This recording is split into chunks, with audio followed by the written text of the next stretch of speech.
Picture this. It's the dead of winter in the northern forests of Canada. Snow buries everything. The temperature drops to -40 degrees Celsius. You're alone, miles from help. Then you hear it, a low, keening howl that isn't wolf, isn't wind. It echoes inside your skull, stirring something primal. Hunger, not for food. For flesh, human flesh. This is the Wendigo. A legend older than the trees themselves. A curse that turns men into monsters. Tonight, we walk the frozen path of its story, from ancient fireside tales to blood-soaked real cases, and we ask, is the Wendigo still out there? The Wendigo was born in the hearts of the Algonquin peoples, Ojibwe, Cree, Innu, Saulteaux. In their languages, Wendigo or Wendigo means the evil spirit that devours mankind. These tribes lived in the unforgiving subarctic. Winters were long, food scarce. Survival depended on sharing, cooperation. The Wendigo was the ultimate warning. Greed, selfishness, isolation. These sins invite the spirit in. The first written record came in 1636 from Jesuit missionary Paul Lejeune among the Algonquin. He described people seized by an ailment, ravenous for human flesh, even when food was near. They were killed to stop the madness. The Wendigo wasn't just a monster. It was a moral lesson carved in fear. Descriptions vary across tribes, but the image is consistent and horrifying. A gaunt giant, 10 to 15 feet tall or more. Skin stretched tight over protruding bones, gray or ashen like death. Eyes sunken, glowing yellow or red. Mouth full of jagged teeth, lips torn and bloody. Sometimes antlers or horns sprout from its skull. Its heart is ice, cold, unfeeling. It moves silently through blizzards, taller than trees, smelling of decay.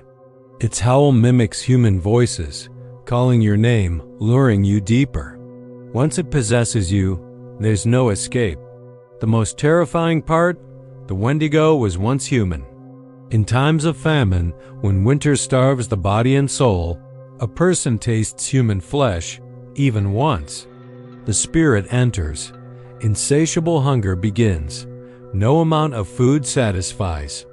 The body wastes away while growing taller, stronger. Skin turns gray, teeth sharpen, sanity slips. You become the monster you feared. You hunt your family, your friends.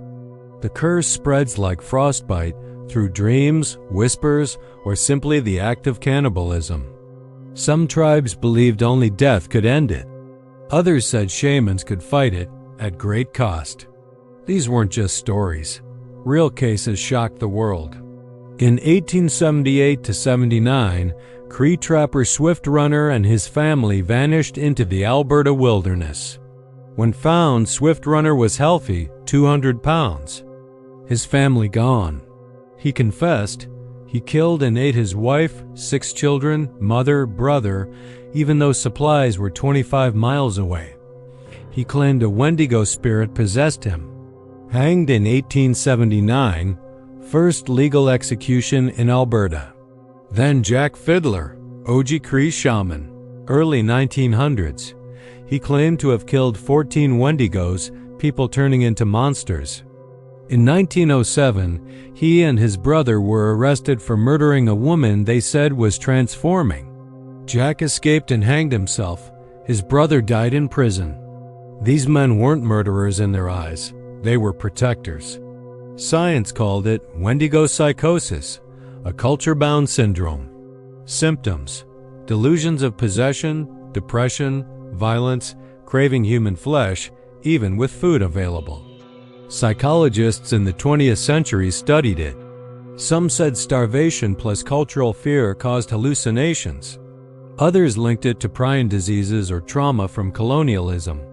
Cases dropped as tribes moved to reserves, away from isolation. But the debate rages: mental illness or something supernatural. The Wendigo didn't die with the old stories. In the 2020s, hunters in northern Ontario and Manitoba report eerie howls, not wolf, not bear. Videos of strange shrieks in remote forests went viral. Campers disappear without trace. Footprints too large for humans appear in snow. One 2019 recording from Ontario. Series of screams that froze hunters in place. Officials blamed wildlife, but locals whispered Wendigo. Sightings near Kenora, called Wendigo Capital, continue. Shadows in trees. Whispers calling names at night. So what is the Wendigo? Theory 1. Survival myth, warning against greed and harsh winters. Theory 2. Psychological, starvation delirium amplified by folklore. Theory 3. Real entity, a spirit or cryptid still hunting the lonely. In media, Until Dawn game, Antlers film, Hannibal series, often stripped of cultural context. But for indigenous peoples, it's a symbol of colonialism's greed. Wendigo as endless consumption destroying the land. The Wendigo teaches, in the cold, alone, hunger can corrupt the soul. Share, cooperate, or become the monster.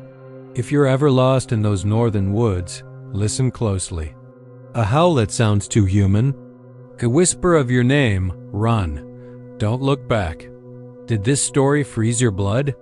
Like, if it did, comment Wendigo Gurkik me, or which cryptid next, Skinwalker? Beast of Gavaden? And subscribe plus notifications on more legends coming.